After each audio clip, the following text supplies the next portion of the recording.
Welcome to Maryland Hall. So glad to have you all here today. My name is Jackie Coleman, and I'm the Executive Director here at Maryland Hall, and we are so grateful that you chose to come inside on this beautiful Sunday afternoon. So we were over the moon thrilled when Historic Annapolis reached out to us to explore the possibility of a partnership to bring this amazing conversation to the Annapolis community. And we, of course, immediately said, yes, here at Maryland Hall, we would love to be a partner with you to make this happen. I mean, it made perfect sense. You know, the intersection of arts and social dialogue together, it's a rich and wonderful space, and the most important place to have this conversation in town. I mean, Maryland Hall's mission is art for all, and it's important that we keep the dialogue going so that we can have all the arts all the time for all the people as much as we can. So I appreciate all of you being here today, and it is my distinct honor to introduce to you my esteemed friend and colleague, President and CEO from Historic Annapolis, Karen Timer Brown.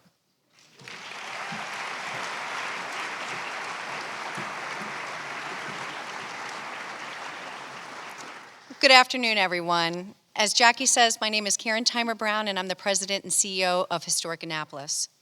We are the premier preservation, education, and advocacy organization in Maryland's capital city.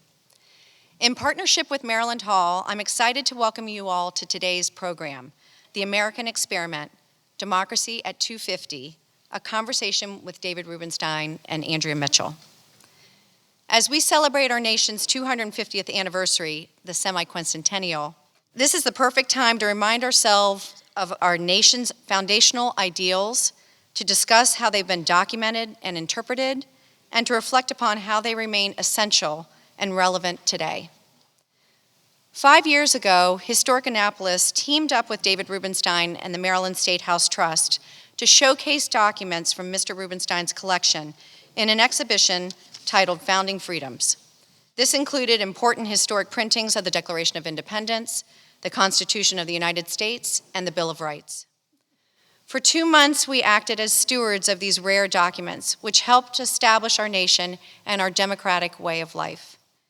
Caring for these objects every day, we were struck with both the fragility and the profound significance of what they had entrusted to us.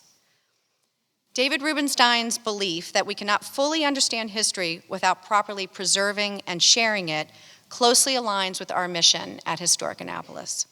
Therefore, we are honored that Mr. Rubenstein has accepted our invitation to return to Annapolis and share his thoughts in conversation with his friend, NBC News award-winning Chief Washington and Foreign Affairs correspondent, Andrea Mitchell.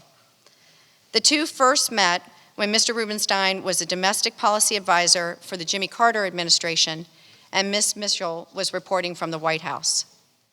Ms. Mitchell has gone on to cover every presidential campaign and administration since, and has served as a panelist and co-moderator for presidential debates.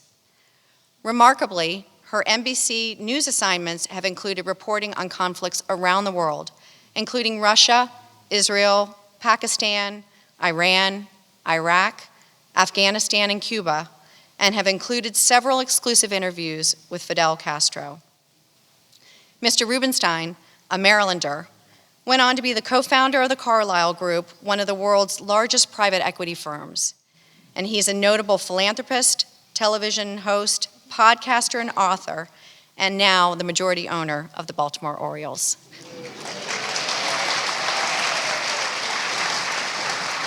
Please join me in a warm welcome for David Rubenstein and Andrea Mitchell.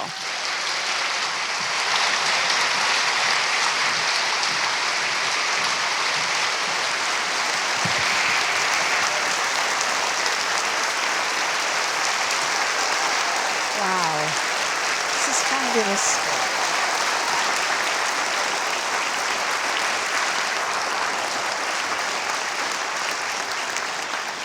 So, thank you all for coming.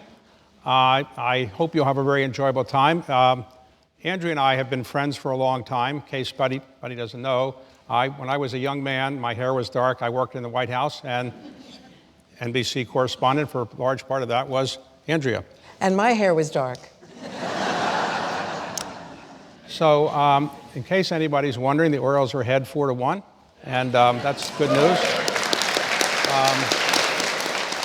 Before we start our conversation, I just wanted to give a little preface to about what we're talking about. Why are we celebrating the 250th anniversary this year? What are we celebrating? You might think about it. Why don't we celebrate when Christopher Columbus discovered America, 1492? We don't celebrate that very much. Why don't we celebrate when the Virginian colonies were built in 1619 or the Plymouth colonies in 1620? We don't celebrate that very much.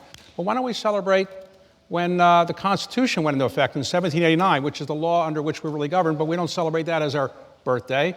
Why don't we celebrate when slavery was ended in 1865? Why don't we celebrate that as the beginning of the country? We don't do that.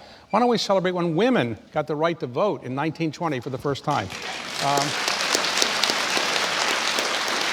We don't celebrate that, and I'm going to explain why we're celebrating what we're celebrating and how it came about. And at the Second Continental Congress, after the First Continental Congress, the delegates more or less gave up on the idea they could work out an arrangement with King George. The delegates to the Second Continental Congress, importuned by John Adams from Massachusetts, said to the delegates, go home, get the right to vote to be independent, and we'll come back and have a vote. And they came back about 2 weeks later. But in that interim period of time, they appointed a 5-person committee to draft an explanation of why we want to be independent if they voted to be independent. That 5-person committee had an incredible group of people on it. Benjamin Franklin, who was considered very old, he was 70 years old. Thomas Jefferson, the youngest person on the committee, 33. John Adams, Robert Livingston of New York, who was the person who ultimately swore George Washington as president when George Washington became president. And then Roger Sherman, who was the person who later in the Continental Congress and the Constitutional Convention came up with the idea of having 2 houses, one based on proportional representation and one based on everybody having the same votes. That was his idea, the Connecticut Compromise. So these 5 people were given the task of explaining why we were going to be independent if we voted to be independent. Thomas Jefferson was picked by John Adams to actually write it because he was the youngest person, and Adams said, look, people don't like me, I'm obnoxious, and I'm from Massachusetts. We want to show it's not only from Massachusetts that we're trying to break away. So Thomas Jefferson did what most people would do, maybe I would do, you would do. He had about 17 days to write this document, and he did it in the last 3 days. He had other things he wanted to do. And so he drafted this document and waiting for the delegates to come back. They came back. And on July the 1st and 2nd, they debated the idea of separating from England, which was a novel concept. In the First Continental Congress and all the years before, no one had ever wanted to separate because the idea was we were British citizens and they wanted to be loyal to the king. And the idea of separating didn't arise until the beginning of 1776 when Thomas Paine wrote something called Common Sense. And although he was a British citizen, he actually said, you Americans should separate. And the idea took hold, and ultimately about 1/3 of Americans wanted to separate, about 1/3 of Americans actually wanted to stay loyal, and about 1/3 of Americans said, I'll be with the winner, whoever the winner is. And so what happened was when they came back, the vote occurred on July the 2nd, the evening of July the 2nd. John Adams wrote to his wife and said, this will be the day we celebrate forever, July the 2nd, with fireworks, because this is the day we voted to be independent. And on the night of July the 2nd, they took up the document Thomas Jefferson had drafted, and they made 80 changes in it. And Thomas Jefferson was very upset because he had worked hard on it for those 3 days, and they just made changes, and he sat there mute. He never said anything. He never said a word. Benjamin Franklin came up to him a couple times and said, look, don't worry, this is what committees do. Don't be upset. We're still taking large parts of what you drafted and so forth. Ultimately, on July the 4th, they finally agreed to the text. And they went next door. They had 200 copies printed up. And they were printed on what's called one page of broadside, and they were distributed to George Washington to read to troops, distributed to King George to read as well. He never responded to it, actually. And then ultimately, they didn't assign it then because signing it was treason, for one thing, and New York State wasn't there in July because they were being invaded by the British. The New York delegates weren't there. So they decided we'd come back in August. Come back in August, and we'll have a document that's drafted with calligraphy, and it'll be in a form where on parchment, and it'll be a document that can last forever. So they came back on August the 2nd, and when they came back, John Hancock took the document, and he put his Hancock on it, and then others signed it. 57 people signed it, white, male, Christian property-owning men.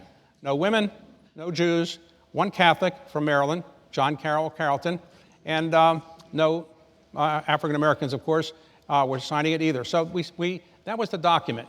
And they didn't release the signatures because it was treason, and so they didn't actually release the signatures until January, when maybe it was more likely they were going to win the war. But why do we actually celebrate the 4th when that document was signed and not the 2nd? Because John Adams said the more significant date is the 2nd. Well, this is the reason. July the 2nd, 1777, when they came to celebrate the anniversary of it, they forgot. They were so busy, they forgot the date. And so at the end of the July the 2nd, they said, we forgot to celebrate. We got to have fireworks. We got to get organized. So they got around to celebrating on the July the 4th. And July the 4th became synonymous with the Declaration because it had been agreed to on that date. But there's another significant reason, not just that they forgot, and it's this. The most important sentence and the greatest sentence in the English language is in the Declaration of Independence. It's in the preamble. And it wasn't paid much attention to at the time, but it became famous much later, and this is the reason. It says something that became the creed of our country.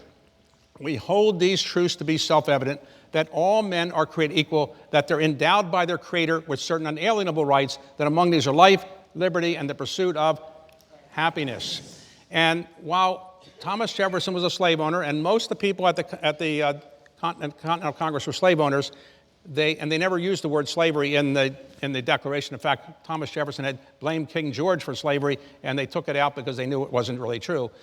But the idea of having everybody be equal and the idea of everybody having life, liberty, and pursuit of happiness was the creed, the aspiration of what this country is all about. And so in many years in the future, when other countries had revolutions, they pointed to this language. We want to be like the United States. We want to have life, liberty, and the pursuit of happiness. We want everybody to be equal. And we've struggled for hundreds of years to live up to the creed of this country, but it's the creed of the country, and that's why we celebrate July the 4th, because that one sentence in the Declaration of Independence embodies what we hopefully will ultimately be as a country. That's why we're celebrating it. Okay? More than you wanted to know.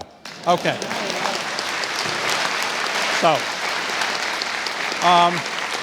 Andrea, let's talk about your background for a moment.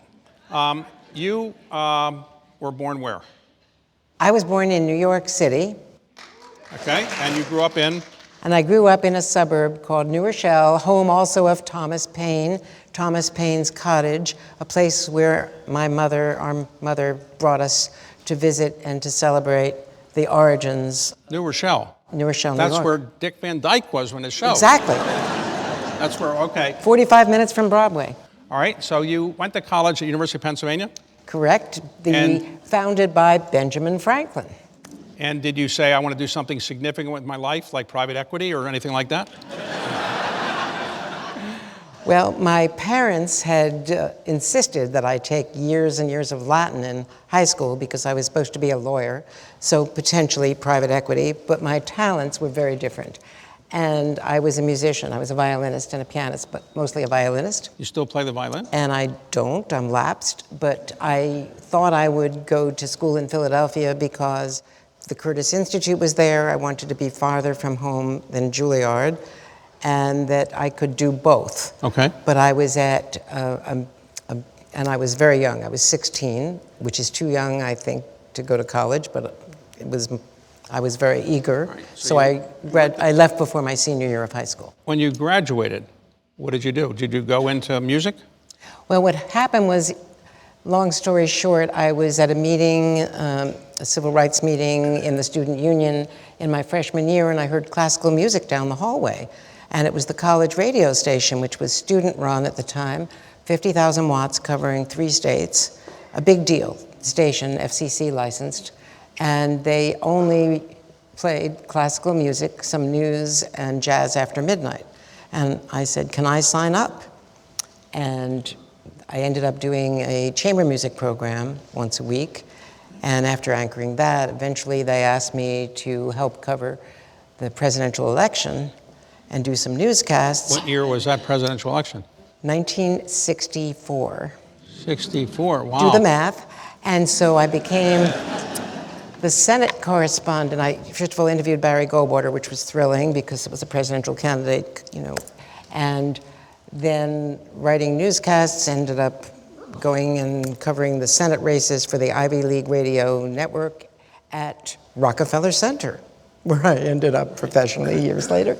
And I got the taste of news, so I ended up interning at an all-news radio station in Philadelphia, which was the NBC radio TV, and ended up thinking I was still going to be an English professor, or not a violinist anymore, but an English professor studying English literature. And I always loved writing, and I ended up, well, I had always written. Right. And my first byline actually was when I was 12 years old. I won a contest to become the weekly reporter for the 6th graders in our hometown newspaper, Macy Westchester chain, and I was covering all the activities of the 6th grade and going on the public address system every morning and saying, "Good morning, boys and girls. This is Andrea Mitchell from the principal's office." And so somehow I had the bug all along. But that's a long way from NBC, right? Oh, yes. Well, my first job was in Philadelphia during the, incredible, tumultuous 60s assassinations in 1968. First Dr. King, then Bobby Kennedy, and, the Vietnam War, all kinds of protests. And I was, they didn't have women in the newsroom. So I had graduated after not, following. Okay, so but I thought I was going to go study in England at Cambridge, and I was accepted, but I decided I would do this. How did you get to NBC? Well, I talked my way into being a copy boy on the night shift in the newsroom, and then they needed someone in '68 to cover the riots, and none of the men wanted to go in the middle of the night. So I said, I'll go for the radio station, and went up to interview people. '69, the moon launch, they sent me to the Franklin Institute Science Museum to interview school children with their sleeping bags overnight in July, watching the moon launch. It wasn't a conspiracy, as some people still believe. It really happened.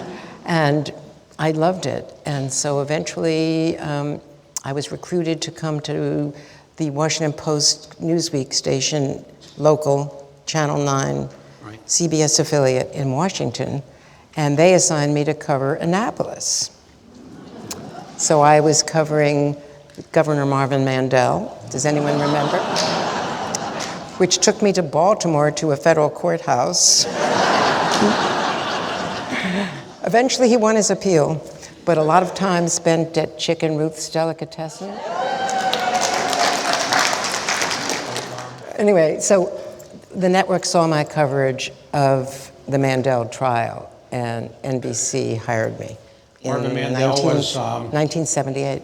He got elected governor because Spiro Agnew became vice president, so they had no lieutenant governor then. So the state legislature got to pick, and he was the Speaker of the House. And it was the same prosecution team of Barney Skolnick and Rob Lehman who then took on, the Spiro Agnew team took on the Mandel trial. And he did win his Supreme Court appeal. It was reversed. Some people who are young may not remember this. When Marvin Mandel was governor, he and his wife weren't getting along so well, and so he left his wife, and she wouldn't leave the governor's mansion. And so yes, she was in the governor's mansion, the governor wasn't. It was a complicated time this to be prepared me. By the way, being a journalist, David is up here talking about the founders. I was a lowly reporter, and in 2000, I was covering a potential candidate running against Hillary Clinton, Republican in New York City, running for Senate to replace Diana Patrick Moynihan. Hillary Clinton was running for the Senate race. I was the correspondent. And I was covering Rudy Giuliani when he was locked out of Gracie Mansion by his then wife. So history repeats itself. So, right. So, how did you get to cover the White House? Because you're covering things, and when you and I met, I was working for President Carter in the White House, and you were covering not only the White House but other things. How did you come to Washington to do that? Well, my advice to journalists, any young people, or if you have children or grandchildren, is always volunteer for things, even if you don't know much about it. So I noticed that the other networks in the late 60s, rather the late 70s, all had energy correspondents, and we didn't. So I said I could cover energy, and I became the energy correspondent. covering the gasoline crisis. It was hugely important. It became a dominant story of the Carter White House. You remember the sweater and all the theories that there were tankers at sea that were, But the first president you actually covered was Carter. Jimmy Carter. Yeah. So did you go to Plains, Georgia to spend time down there? So I was the person who would, Judy Woodruff was the lead correspondent, as you know, and my great friend, best friend to this moment, all these years later, all the different jobs. And so she and a wonderful man, John Palmer, were the two basic correspondents. But whenever they were off, I would go to Plains. Right. And now, for those who haven't been to Plains, is it a big, booming city, or what's it like? well, there were two roads. And I would do like Christmas vacation. We would go to Ms. Lillian's house, the Pond House, and then we'd go to Ms. Alley, the two moms. Miss Lillian was something, wonderful, and she reminded me of Bill Clinton's mother years later. And then Ms. Alley's house, Amy was a very, was a little girl in public school, and very mischievous. And what was Billy Carter like? Remember Carter's brother? He was always in trouble. And Ms. Lillian became a Peace Corps volunteer, late in life, and went to India. She was amazing. One of the things that I did was there were protests. The farmers came to Plains. The Native Americans came to Plains. I mean, there were a lot of things that happened in Plains over Christmas and New Year's and Thanksgiving. Thanksgiving in Plains, I learned how to cook a turkey in a microwave oven in a trailer. We had a trailer park for the networks. So Jimmy Carter had a mother who, at the age of 68, which at the time seemed old to me, now it seems like a teenager, but at the age of 68, she volunteered to go into the Peace Corps and go to India. What was she like? I thought she was wonderful. She was just, you know better because you were with them, but I just thought she was inspiring. And my sister had been in the Peace Corps in 66. My sister and brother-in-law went into the Peace Corps 66 to 69 in Kenya. And so I was very, very open to the Peace Corps experience. My parents had gone over to visit them, so I loved the fact that she did After that. her son was elected president, reporters would go after her, and she would say, they would ask her, "What do you think of your son?" He says, "Well, I have two of them. Which one?" What was wonderful was, David, you were in the domestic wing of the White House, and you were working with some wonderful people, Stu Eisenstadt, who went on to some great career achievements as well. Jerry Rafshoon. Right. And there was just some wonderful people there, and I thought that Jimmy Carter, people write about his post-presidency. I covered him in Haiti, I covered him in Cuba, because he traveled around the world. He helped cure river blindness, working with Merck. He did so many humanitarian things. With Haiti, it was Aristide had been deposed, there was a military junta. He went with Colin Powell and Sam Nunn at Bill Clinton's request to go and try to deal with it and set up elections in Haiti. I was there for a long time. In Cuba, he went to pursue human rights with Fidel Castro, which is so current. My wonderful colleague, Kristen Welker, interviewed the president of Cuba, the first interview with a president of Cuba not named Castro. I did a lot of interviews with Fidel, but not with this president, and broke a lot of ground because everyone is now concerned that people who are advocating for regime change, even in Cuba, are now looking at this as the next possible military or non-military Latin American adventure. So there's a lot of threads that come from, and certainly Iran, which was the focus of my career for so long in the late 70s. Well, in 79, the Shah of Iran was forced out. Ayatollah Khomeini came in, and then later, Carter allowed the Shah to come to the United States for medical treatment, importuned to do so by Henry Kissinger and David Rockefeller. Carter was against it, but he let it happen. Then the hostages were taken. How long did President Carter think the hostages would be held? Was it 1 day, 2 days, a week? Why did it take a year before they got out? Because the Iranians and that revolution were so unpredictable and so difficult to negotiate with. There had been a number of negotiations, and through Algeria, Warren Christopher at the time, and others. And I'm not sure why, you would know better than I, from the White House perspective, but there were so many false alarms. I remember once very close, first of all, there was the disastrous rescue attempt, which was actually broadcast first by my late wonderful colleague, John Palmer, exclusively on a Sunday night. Got word that something was going on at the White House, went down, there were lights on in the West Wing.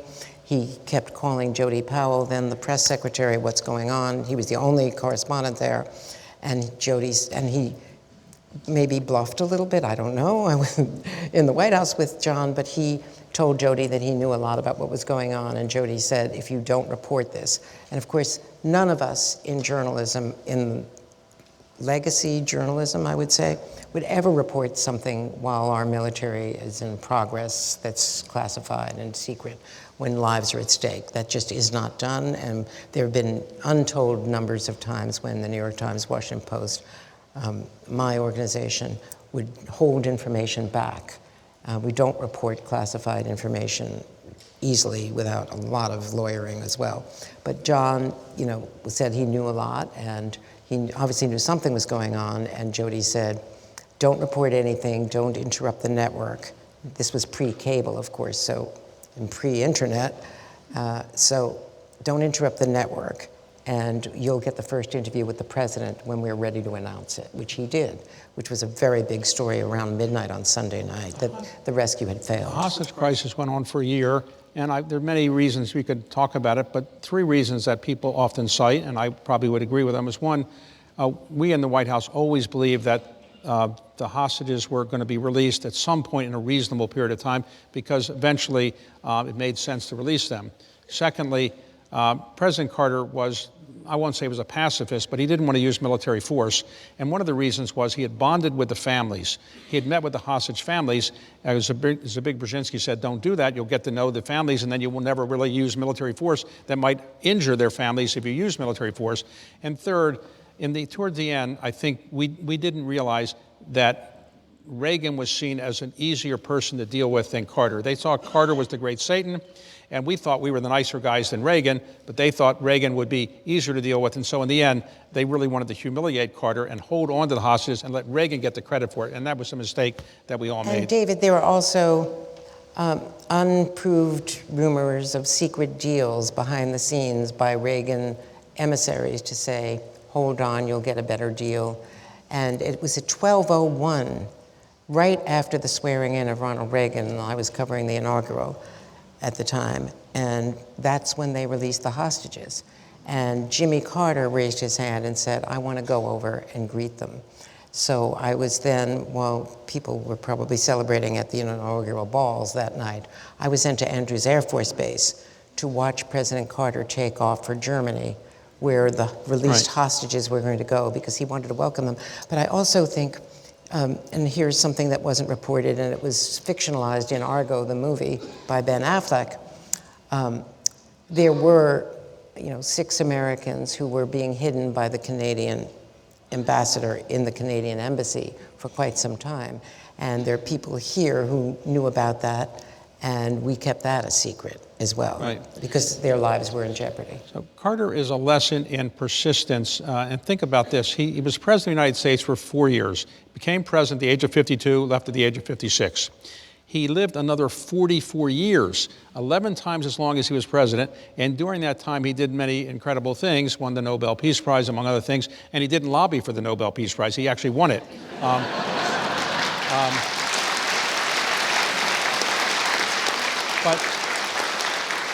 But he never won the FIFA award. So it's a lesson that, when life is bad, and Carter and his wife, I think, were really depressed. They were humiliated in the election against Reagan. They went back, they were almost broke, almost bankrupt, and yet they rebuilt their life. And it's a lesson to everybody that, no matter how things may turn out bad at some times, you can rebuild your life, and Carter rebuilt his life and his reputation. Reagan becomes president. Why was he so happy all the time? He'd always be smiling, and why was he so happy? And what was he really like? I saw him unhappy once, really unhappy, and the pictures from there in Iceland, in Reykjavik, when he and Gorbachev had that terrible, dispute over the breakdown then of the nuclear talks. Reagan had a spirit, and I didn't appreciate this until years later. He was an, I think, undervalued, underappreciated president. People thought he was clueless and out of it and not paying attention and relying too much on staff, and there's certain accuracy to that. He was not a detail guy, but there was a genuineness about him, and he had one of the great love marriages in history. It was truly extraordinary. And for whatever we would make fun of calling, his Secretary of Housing, Mr. Mayor, at a Rose Garden event because he was the only black person in the room, but he was not a mayor from a big city. He was a cabinet member. I mean, there were lots of lapses like that. He just didn't pay attention. He had a very, very good team in Jim Baker as the chief of staff and a terrible team in Don Regan at Treasury, but that's another whole story. But in that first term, he had a really good team, and he relied on them. He was very well choreographed, and he had the great presence of an actor, former actor. And he really had a good spouse who saw that there were opportunities to change what had been the evil empire and reach out to a new leader. Once at a news conference, the then ABC correspondent Sam Donaldson asked the president, why aren't you, you're talking about the evil empire, why don't you try negotiating with the Soviets? And this was the Cold War still. And he said, well, they all keep dying on me. Because there was Brezhnev and Chernenko and Andropov, and finally Gorbachev, a man in his 50s, who, while ideological, certainly, and certainly his wife was, because she was professorial and very academic and very much a committed communist, but Gorbachev was ready for engagement. Partly it was later revealed through a lot of reporting and declassification, partly through the economic pressure of spending so much on the military, and what we derided as, quote, Star Wars, which was missile defense, was actually very frightening to the Soviets because that would upset the balance of mutually assured destruction between two superpowers with relatively equal long-range missiles. So they were frightened enough by the advances in American technology, real and advertised, to be ready to negotiate. And the first summit meeting was very carefully choreographed in Geneva in November of 1985 in the second term. And it was choreographed to make Reagan look young and youthful and he was the host greeting Gorbachev, who had a hat on and an overcoat, and Reagan came bounding down the steps without a coat on a very cold day. They did a walkabout to a previously lit fireplace, and it was choreographed to make it look cozy. And there were some mistakes along the way, verbal blunders, but it was a very important opening. So I remember telling President Carter, I know we have hostages in Iran, we have gas lines, we have high inflation, but you have no chance of losing against Ronald Reagan because he's so old he can't get out of bed in the morning. He's 69 years old. We'd love to have a president only 69 years old, right? So what happened is Reagan served 2 terms, little trouble at the end on the Iran-Contra, but got through it. Sadly, later trouble with Alzheimer's and had lived to in his 90s, but really not that active in the latter part of his life. He was succeeded by George Herbert Walker Bush. What was he like? He used to play aerobic golf. So if you went to Kennebunkport, you'd have to chase around, and he would do the shortest 18 holes you've ever seen. He was always moving. He was really very funny, very approachable. The Bushes had not been treated very well by the Reagans, and so there had been some tension there. One of the things that I learned about Reagan, by the way, afterwards, and after the Alzheimer's and everything else that he did, and there was the assassination attempt, and he became, almost martyred and glorified, and his ability to bounce back was part of his popularity then in the first term. I read a posthumously published book of his, love letters to his wife. Every day that he was on the road, he would write a letter. It was in his handwriting, which I knew very well. If you cover the White House, you know the president's handwriting. They were brilliant. They were things crossed out. They were quotations from Robert Browning. I mean, there was a brain there. He had written all those speeches for General Electric before he was governor of California. George Herbert Bush was not, it was to his deficit that he was not as articulate. And he was very much the Connecticut gentleman, even though he had spent so much time in Midland, Texas. So he wasn't the performer that Reagan was. And so when he was running for a second term, first of all, he was asked one day at a news conference, why do you want to run again? It was in June. And he said, well, that's what Barr was asking me at breakfast this morning, rather than having an answer to the Teddy Kennedy, question of why you want to run. And then there was that moment in Richmond at a debate when it was to Bill Clinton's benefit that they were sitting around on stools, and there was a town hall format instead of the traditional debate performance. And it was during an economic downturn or preliminary to a recession, and a woman said that she was having problems, and Bill Clinton got off his stool, walked over to her, and said, "Tell me about it." Whereas George Bush was seen unfairly in a cutaway shot looking at his watch like, I'm ready to get out of here. And then there was an incorrect report in a very well-known newspaper that he had gone through a campaign photo op and went through the checkout line and asked what the scanner was, when he knew very well what it was. I've seen him go to the drugstore and to the wine store in Kennebunkport and buy his own stuff and get in the car. So he was mischaracterized as being out of it, and he certainly was not. I got to know him reasonably well after he left office, and I would say, what did you think of him? George Herbert Walker Bush. Of all the people I've met in my life, he was about the nicest man I ever met. Just so polite, so courteous. He never did anything for himself. He was always worried about other people. A terrific person. He was succeeded, as you said, by Bill Clinton. And Bill Clinton is a really, really smart person. You no doubt got to know him. How did his presidency go? He had his ups and downs for sure, right? Yes. So I covered him before the campaign. I was in Little Rock. I actually moved to Little Rock to cover him, and used to come home on weekends. And he was very complicated, but I'll tell you that of all the campaigns I had covered, and I'd covered campaigns from '76 on,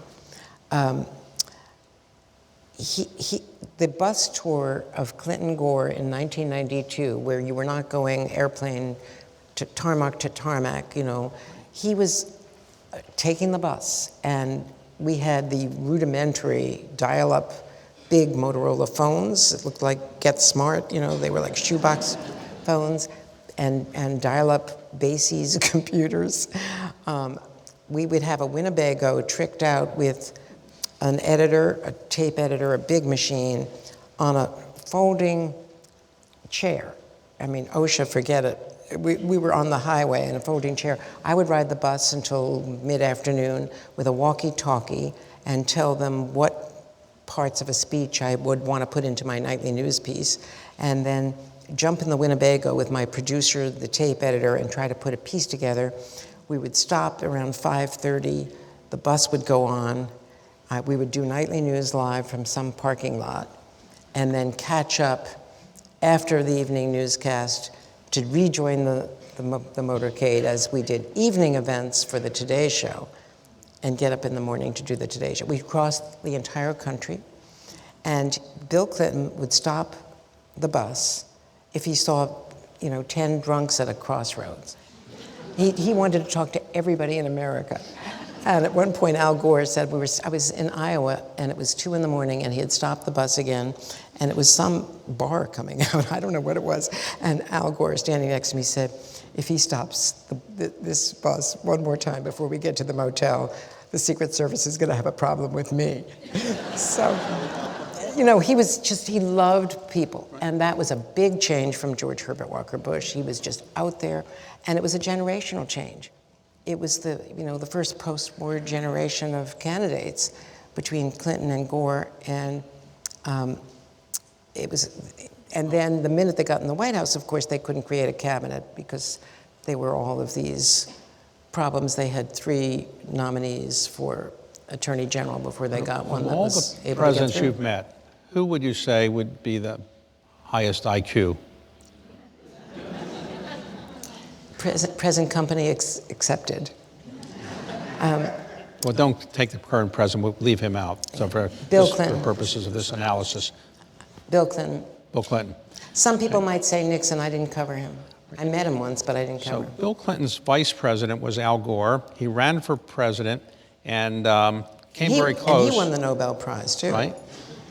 Yes, but Al Gore came very close, and the Supreme Court ruled against him. Did Al Gore say that the election had been stolen, Al Gore gave one of the most meaningful speeches. We played it again after all of the controversy, after January 6th. He gave a brilliant speech, and he had good reason, to feel it was a Supreme Court decision, and it was 500 plus votes in one county, and basically in Florida. But the butterfly ballots, those of you old enough will remember all of that. But he said, this is the decision. And in fact, as you know, George W. Bush was ready to concede, and Jeb, his brother from Florida, said, no, don't yet. There was a call arranged to concede because initially they thought that they had lost Florida, and then it flipped.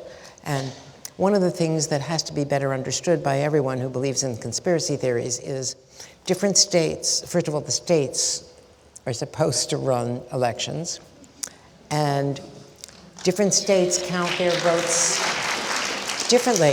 So as the votes come in from certain districts that have a quicker vote count, parts of the state will report. And so a state will look as though it's turning one way, and then it can, late in the night or a day later, or in the case of California, which is very slow counting, several days later, if it becomes important, that state can flip. And it's not a conspiracy, and there are recounts. I was in Philadelphia for the recount the last couple of times for the network, and they had hand recounts, 2 hand recounts. And in Fulton County, they had 3 in the last election. And each time in Pennsylvania, a Pennsylvania Supreme Court said, yes, it's legit, a Republican Pennsylvania Supreme Court. So there were 60 challenges that all went in terms of this having been a legitimate election. One time I asked 2020, I mean. I asked George Herbert Walker Bush, why didn't you name your son George Jr., George Herbert Walker Bush Jr.? And he said, well, I'll tell you why. When I was a little boy in Greenwich, people made fun of me because I had 2 middle names, Herbert Walker Bush. And they said, what do you have 2 middle names for? And people were making fun of me. So I said, if I ever have a son, I'm not going to do the same to him. That's why it's not Herbert Walker Bush, it's George W.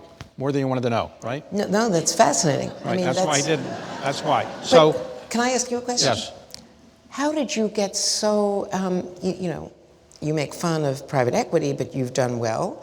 You did well in government. You own the Orioles, yay.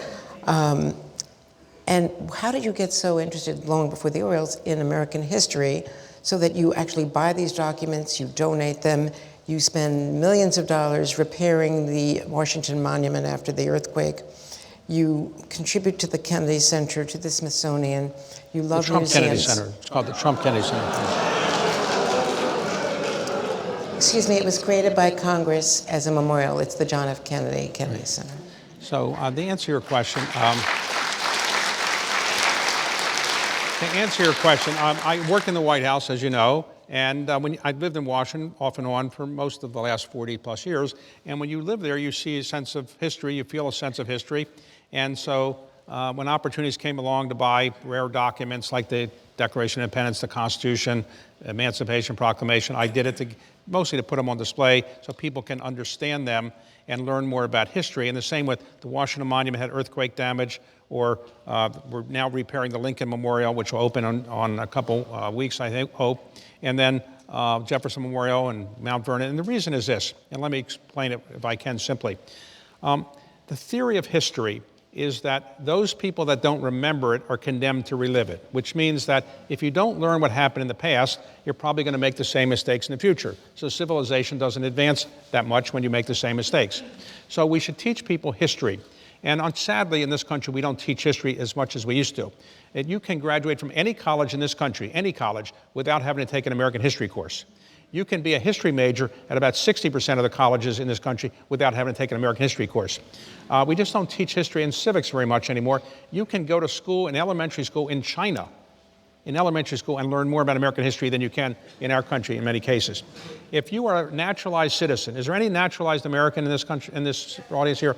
All right, a naturalized American, you have to live in this country for 5 years, resident, and then you take a citizenship test. The citizenship test says who is the first president of the United States, how many branches of the federal government are there, and things like that. Not that difficult. And 91% of the people take that test, pass it. Fortunately, because many of our best citizens are immigrants. We have about 50 million immigrants in this country. The same test was given.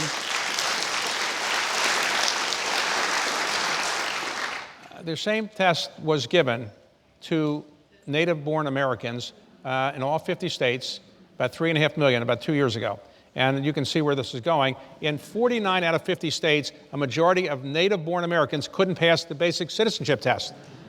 And only one state, Vermont, could a bare majority there pass it. So we don't teach history very much anymore. And so I'm trying to do something to remind people of history on the theory that if you learn more about history, you'll probably be a better civilization. And the last point is preservation.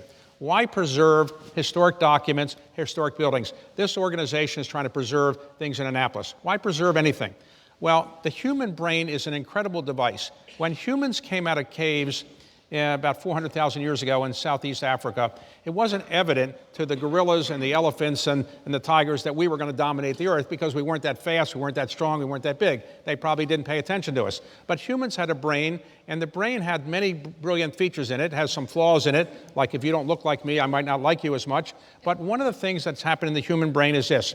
It hasn't changed yet. If you see something on a computer slide, a picture of Mount Vernon or a picture of the Declaration of Independence, it's not going to have the same impact as if you go visit the original and see it. When you go see the original of a building or a document, you're more likely to read about it before you go there, you're more likely to have a curator tell you about it when you get there, and you're more likely to read about it later, and therefore you're more likely to learn about it. So the reason for preservation is because the brain works by learning more, by actually seeing original things, we should preserve the past on the theory that will help us understand the future. That's why I do it, and that's why we should all care about preservation.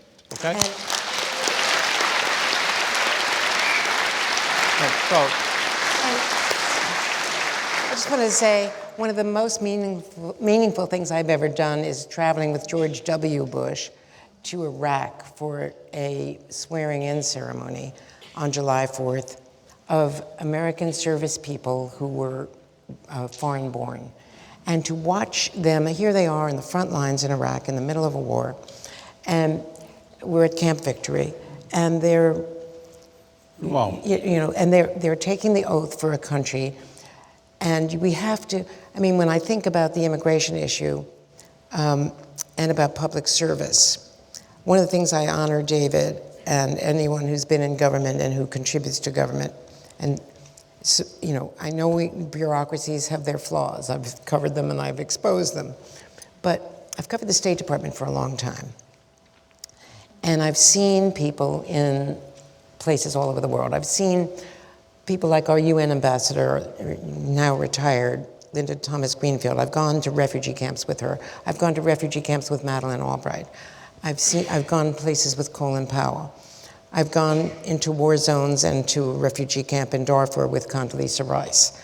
This has nothing to do with political party, folks. This is loving your country and wanting to make it better. And when I was just the other night listening to Rick Atkinson, an historian who's written a trilogy and the middle book is coming out now on the American Revolution. I recommend it. I'm just starting it. But he told, this is his period, covers 77 to 1780, and Washington was losing. We were on our back feet. And one of the things he said is that generals need luck more than anything else. He was being interviewed by David Petraeus, who acknowledged that this is true. So they were having a hard time in the South in particular. And as they were losing, who bailed them out? Benjamin Franklin, in his 70s, our first diplomat, our first Secretary of State, whose autobiography I read in school, in grade school. Brilliant. He persuaded a Catholic monarch in France to send a navy and ground troops to support Protestant revolutionaries trying to overthrow a monarch in America.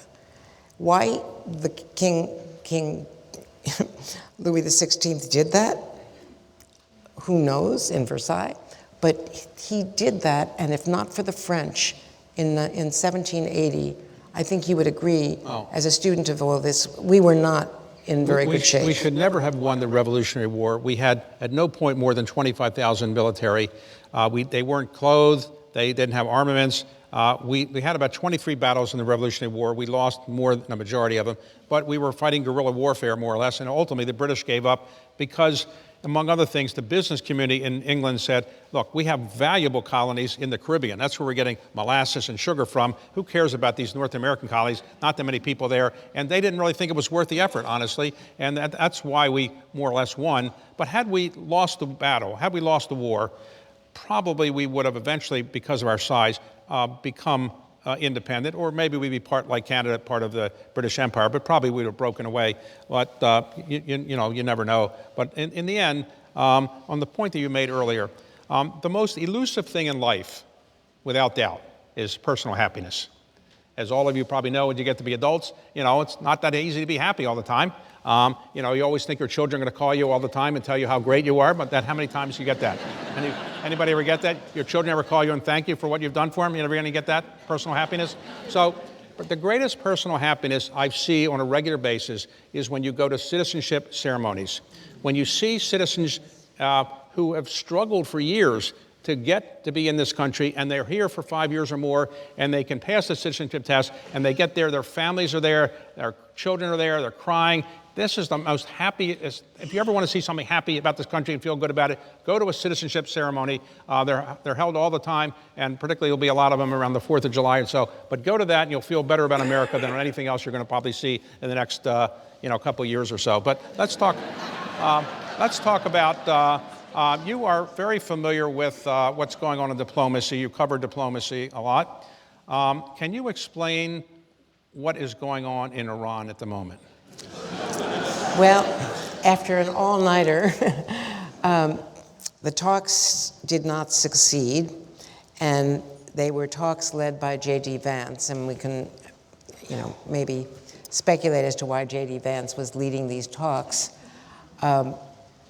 He is, according to the New York Times, the Maggie Haberman book that is about to come out,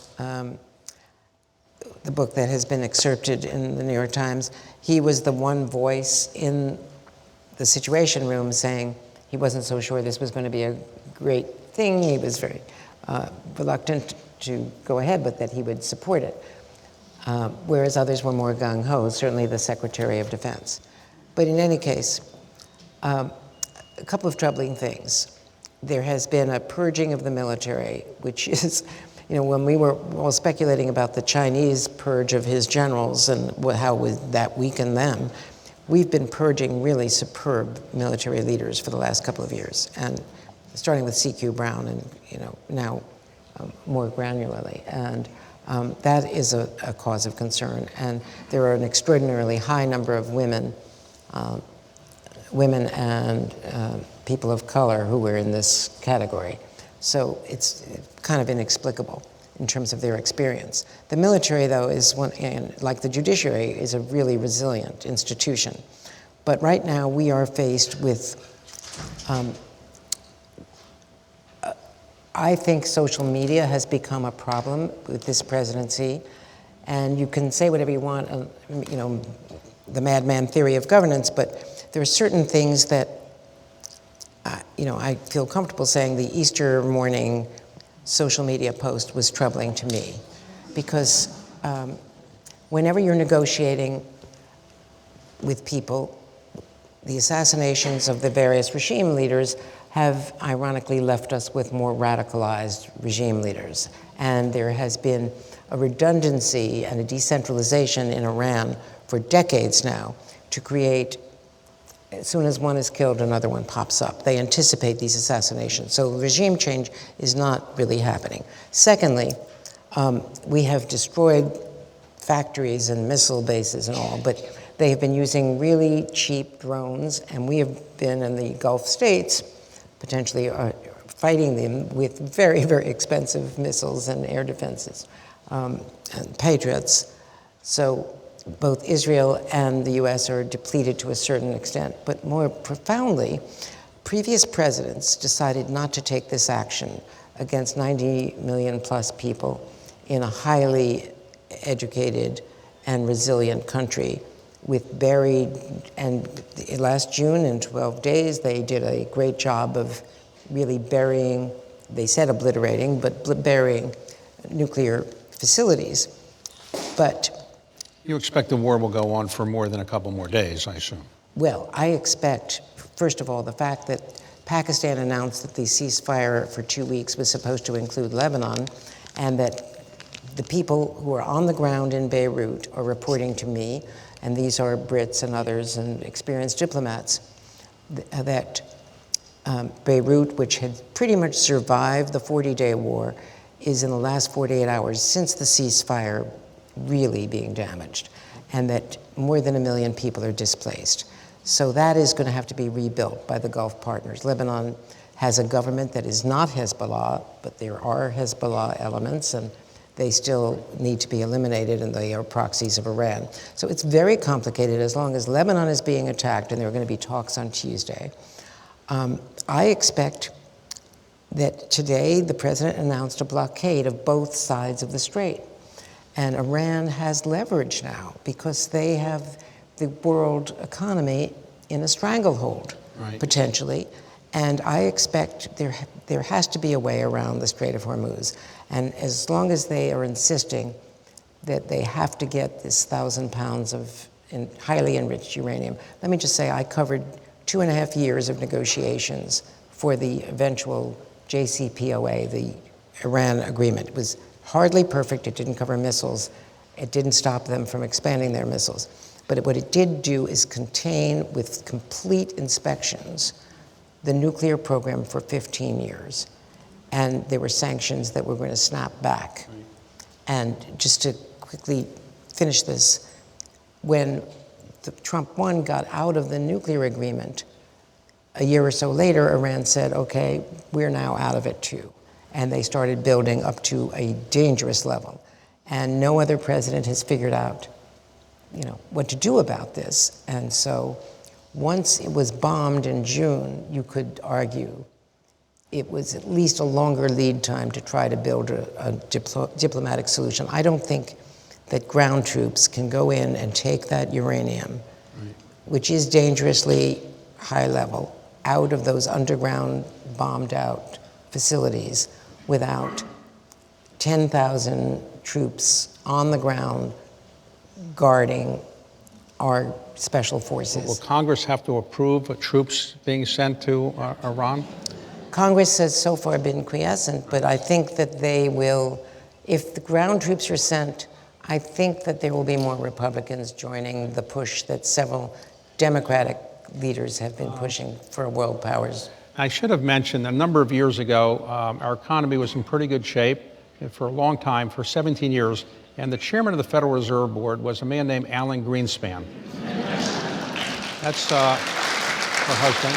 And on April the 6th, I think he became 100 years old. Is that right? Yes. So congratulations. He is now a centenarian. So I just want to make sure everybody knows the importance of Annapolis. In Annapolis, this was the capital of the country around the late part of 1782 and 1783.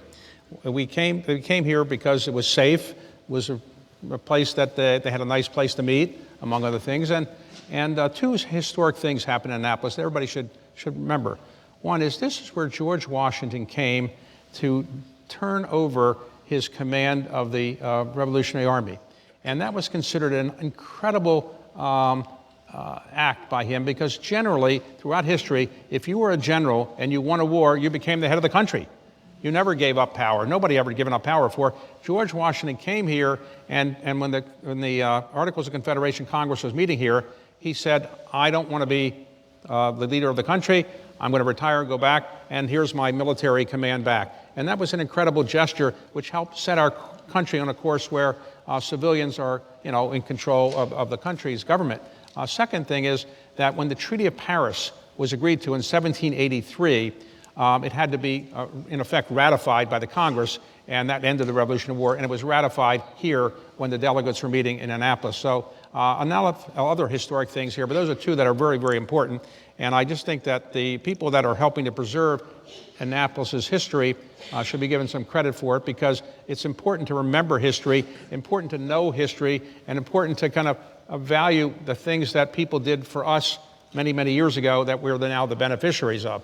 So let me just ask you a final question. If you could do your career all over again, would you have wished to go into private equity, hedge funds, newscasting, and what's the greatest highlight of your career as a newscaster, broadcaster? What are you most proud of having achieved?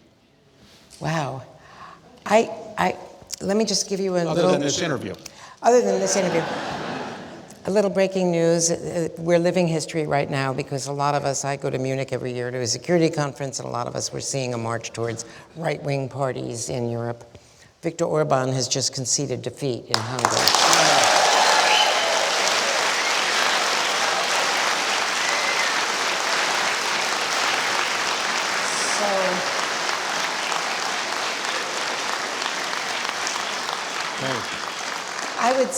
I would just say, covering the end of the Cold War, when Tom Brokaw stood in front of the Brandenburg Gate, and we were the only network live at 6:30 East Coast time, 12:30 a.m. in Germany, having covered all of the arms control and all of the negotiations and Ronald Reagan, it was consequential. And decades later, I was going to an award that Tom was receiving at the German embassy, and the German ambassador said, I've wanted to do this ever since I was a young diplomat for Germany at the United Nations, and the way I learned that my country had been freed was watching the Berlin Wall come down on NBC Nightly News. And I was so proud to be mentored by Tom and by this great John Palmer at the White House and Judy Woodruff. And I've just been blessed by covering consequential moments. And I love the fact that history is still happening and evolving around us. Well, thank you for your contributions. And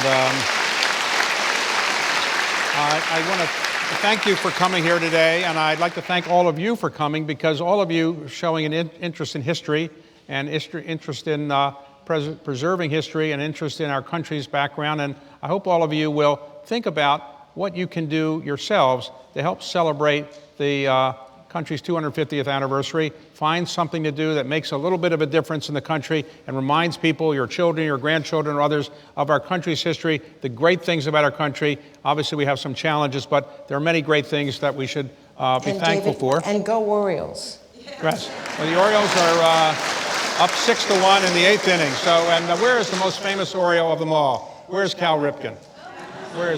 There he is. Cal Ripken, thank you very much.